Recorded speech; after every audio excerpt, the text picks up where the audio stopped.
Voilà, par rapport aux questions des mises à jour et des évolutions des textes dans le CSTB.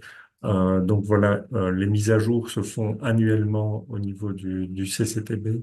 Euh, voilà, le comité de pilotage a étudié la question de cette récurrence, puisque je vois la question de mise à jour plus rapide.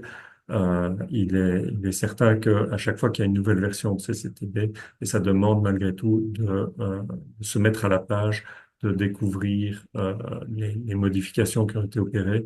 Et donc, si on avait des mises à jour plus rapides, par exemple tous les trimestres, voire tous les mois, ce serait totalement ingérable pour les utilisateurs.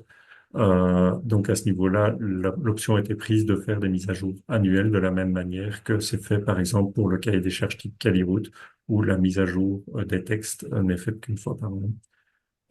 Au niveau des textes, chaque année, il y a de nombreux textes qui sont rajoutés en plus des textes qui sont mis à jour dans le CCTB. Encore cette année, on a 100-150 textes qui vont être rajoutés ici en janvier 2025 dans la nouvelle version.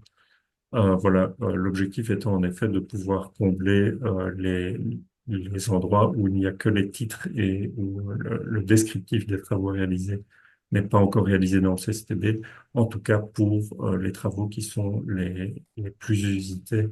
Voilà, l'arborescence étant extrêmement large, il y a certains travaux très spécifiques pour lesquels il n'y aura sans doute pas de prescription rapidement. Donc voilà, je ne sais pas, Franck, si tu confirmes, on est bien à 100 ou 150 éléments neufs qui vont être ajoutés ici pour cette version. Il y a dans le marché Bullwise, il y en a un peu plus de 100. Moi, j'en ai, et on a corrigé les éléments des installations voltaïques, où il y a, je Oui. pense, une dizaine d'éléments. Et moi, j'ai complété quelques éléments aussi dans les tomes Mhm. 6 et 7, donc Oui, oui, effectivement, il y a eu pas on mal doit de être en monde 120 et qui a 150. collaboré aussi. OK. 120 et 150, 150 éléments à ce niveau-là.